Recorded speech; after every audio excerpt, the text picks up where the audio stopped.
ഇതപ്പോൾ നമ്മുടെ മൂകാംബികയിലെ ഉത്സവത്തിൻ്റെ മെയിൻ ദിവസം കേട്ടോ, രഥോത്സവത്തിൻ്റെ അന്നാണ്. അപ്പോൾ എനിക്ക് എപ്പോഴും രഥോത്സവത്തിന് വരുമ്പോൾ ഏറ്റവും കൂടുതൽ കണ്ടു പോകുന്ന സാധനം അതാട്ടോ ഫസ്റ്റ് കണ്ടത്. അപ്പോൾ ഈ റോഡ് ഇപ്പോൾ നിങ്ങൾ നോക്കിയിട്ടുണ്ടെങ്കിൽ ഭയങ്കര ആൾ തിരക്കും ഇതൊക്കെ കുറവല്ലേ.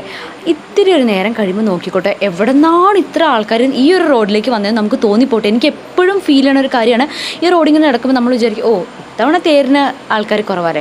പക്ഷേ ദേവീനെ എഴുന്നള്ളിച്ചുള്ള രഥം ഇങ്ങോട്ട് വന്ന് കഴിയുമ്പോൾ ആൾക്കാർ എവിടെ നിന്നാണ് വന്നതെന്ന് ഒരു പിടിയില്ല. ഇത് ദേവിക്ക് വരുന്ന ആ രഥം വരുന്ന പാദം മുഴുവൻ റോസാപ്പൂവില്ല, റോസ് പെറ്റൽസും അതുപോലെ തന്നെ അതിൻ്റെ സൈഡിൽ യെല്ലോ കളർ പൂവില്ല, അത് വെച്ചിട്ട് റോഡ് മുഴുവൻ അമ്പലം മുതൽ ഈ രഥം പോകുന്ന അവിടം വരെ അലങ്കരിക്കാൻ കേട്ടോ.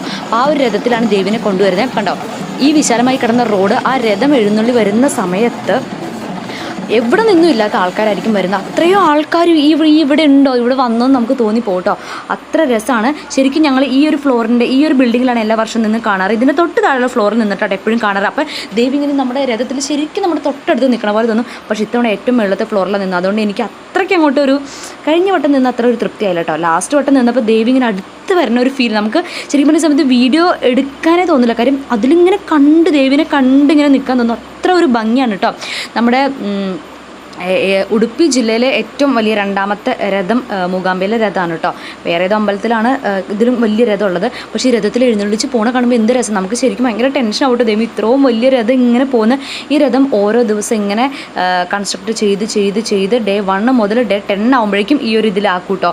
ഡേ 10 അല്ല, ഡേ 8-നാണ് രഥോത്സവം. 8ാമത്തെ ദിവസമാണ് രഥോത്സവം. പിന്നെ അവിടെ ഒരു മണ്ഡപമുണ്ട്. ആ മണ്ഡപം വരെ പോയിട്ട് രഥം നിൽക്കും. നിന്നതിന് ശേഷം ആ കയറൊക്കെ തിരിച്ച് ഇപ്പുറത്തെ സൈഡിലേക്ക് ഇട്ട് ചക്രത്തിൽ വലിച്ച് പിന്നെ തിരിച്ച് ദേവിയെ കൊണ്ടുപോകും കേട്ടോ. അപ്പോൾ അവിടെ വെച്ചിട്ട് ആരതിയൊക്കെ ഒഴിഞ്ഞിട്ടായിരിക്കും പോകണം കേട്ടോ. നല്ല ഭംഗിയാണ് കേട്ടോ. ഇത്തവണ പോകുന്ന നേരത്തെ കുറച്ച് ലേറ്റായി, സന്ധ്യ ആയിരുന്നു. കഴിഞ്ഞ തൊട്ട് ഇതിലും മുന്നേ ഒക്കെ പോയി കേട്ടോ. അപ്പോൾ ഈ ഒരു കാഴ്ച എന്ന് പറഞ്ഞാൽ ഇതങ്ങോട്ട് കഴിയുമ്പോഴത്തേക്ക് ഈ ആളങ്ങോട്ട് ഒതുങ്ങും കേട്ടോ. അതാണ് എല്ലാ തവണയും ഉണ്ടാവുന്നത്. ദേവിയെ ഉള്ളിൽ ഇങ്ങനെ വെച്ചേക്കാണ്. ദേ കണ്ട ആ ഒരു വാതിൽ കാണുന്നില്ല, അതിൻ്റെ ഉള്ളിലാണ് കേട്ടോ ദേവി ഇരിക്കുന്നത്. ദേവിയെ രഥത്തിലൂടെ ഇങ്ങനെ കൊണ്ടുപോകും. പക്ഷേ കുറേ ഇങ്ങനെ ആൾക്കാർ പൊരിയില്ല, നമ്മുടെ പൊരിയൊക്കെ ഇങ്ങനെ അതിൻ്റെ മേലേക്ക് ഇങ്ങനെ എറിയൂട്ടോ. ദേവിക്ക് അത് പഴങ്ങൾ പൊരിയൊക്കെ ഇങ്ങനെ അർപ്പിക്കും, അത് അർപ്പിക്കുന്നതാണ് കേട്ടോ. അതിനുശേഷം എൻ്റെ ഫേവറേറ്റ് സെക്ഷനായ കുപ്പിവെള്ളം. എപ്പോഴും എൻ്റെ കണ്ണ് ചുവപ്പിലേക്ക് പച്ചയിലേക്ക് ഉണ്ട് പോകുള്ളൂ. അപ്പോൾ എല്ലാ തരത്തിലുള്ള ഏകദേശം ചുവപ്പും പച്ചയും വെറൈറ്റി എൻ്റെ ഉണ്ടെന്ന് തോന്നുന്നു കേട്ടോ. അപ്പോൾ ഞാൻ എന്തെങ്കിലും വെറൈറ്റി ഉണ്ടോ എന്ന് തിരഞ്ഞ് നോക്കിക്കൊണ്ടിരിക്കുക കേട്ടോ. അപ്പോൾ സൈസൊക്കെ ഇട്ട് നോക്കി. ഒരു ഡസന് ഞാൻ എപ്പോഴും പറയാറില്ല 100 രൂപ ആ വളകളാണ് കേട്ടോ ഇത്.